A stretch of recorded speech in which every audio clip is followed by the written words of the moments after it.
ఇలా మీకు ఈ పక్కకే రైల్వే స్టేషన్ అది ఎంత దుర్గంధపూరితంగా ఉంటుంది. అది ఒకప్పుడు ఎట్లుండే 10 కోట్లు 5 కోట్లు దాన్ని మంచిగా చేయాలి, సిమెంట్ వేయాలి, ఇంత రంగులు వేయాలి.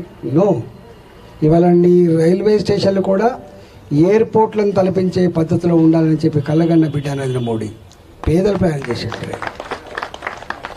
ఇవాళ మాట్లాడుతున్నారు. వీళ్ళు గిన్ని రైలు మోడర్న్గా ఉండాలి, నా దేశం కూడా ఒక జపాన్ లాగా, నా దేశం కూడా ఒక యూరోపియన్ కంట్రీస్ లాగా మేమేం తక్కువ అనే పద్ధతిలో కూడా ఇలా రైల్వే డిపార్ట్మెంట్ పరంగా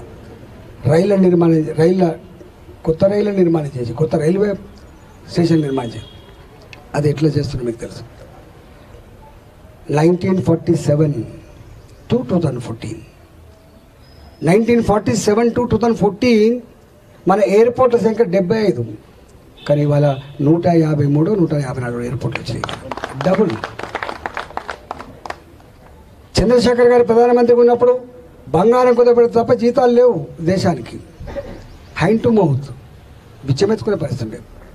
ఇవాళ 11వ ఆర్థిక వ్యవస్థగా ఉన్న Bharat today 5th place in the world.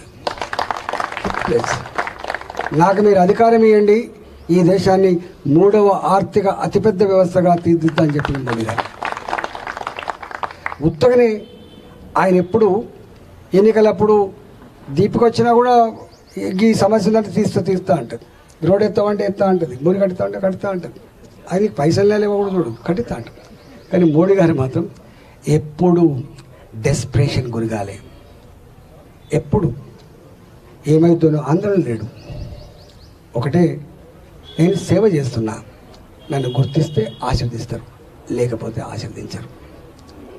ఎన్నడు 2019 ఎన్నికలకు పోతే ఒక్క అలవి కానీ హామీ ఇయ్యలే.